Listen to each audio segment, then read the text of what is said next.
I'm Betsy, and I have huge boobs. I used to have a band called Busty Lay and the Double D's, but then I got a bra fitting, and I was way off. So having huge boobs creates a lot of interesting interactions between my chest and other people. Yeah. I have lost count of the number of times that I've had to shift somebody's gaze from my boobs up to my eyes, only to have them be like, oh, your sweatshirt. Was looking at your sweatshirt. Great sweatshirt. Yeah. But the most interesting interactions that I get is when I tell people that I am a brewer and I own a brewery. Yeah,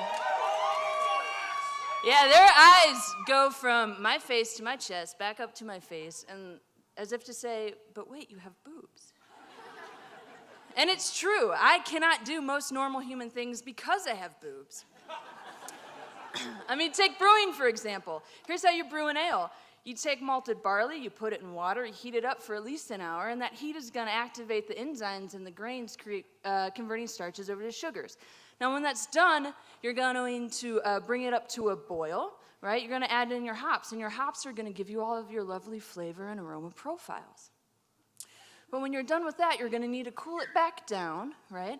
And then you're going to put it in a fermenter.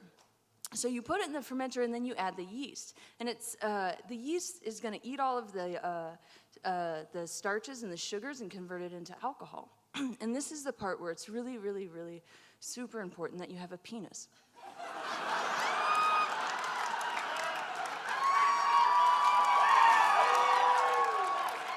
Right? Because if you brew without a penis, you risk brewing lady beer.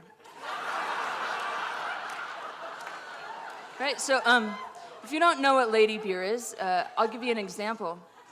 I was recently part of a all-female brewing collaboration in Denver.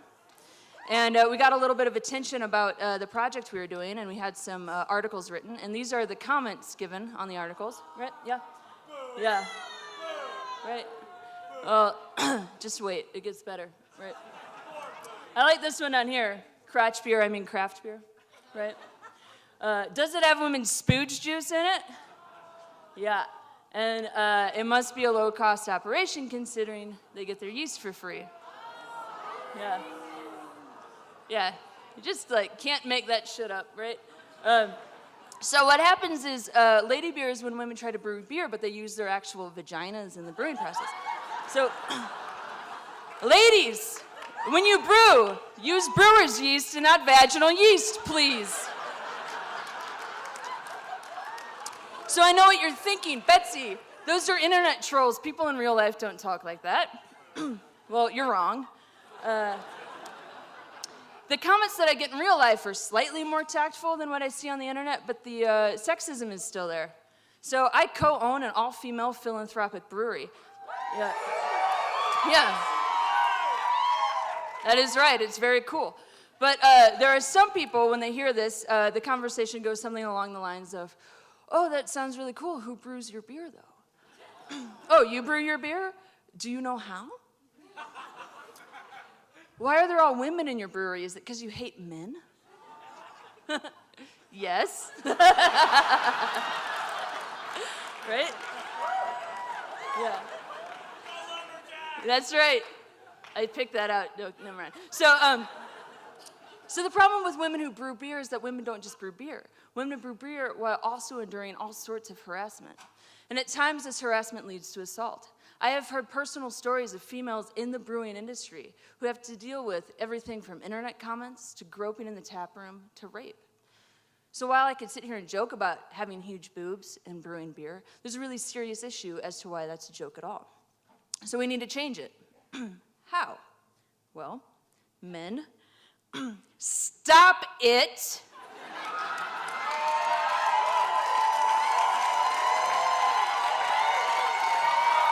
Right? Yeah. Just stop doing that, please. Just don't do it anymore. Women, if you've been sexually assaulted or harassed, I see you, I believe you, it's not your fault. If you want to tell your story about it, tell it. If you don't, don't. If you want to be a brewer, be a fucking brewer. Yeah. I have your back. I have huge boobs, all right? Thank you.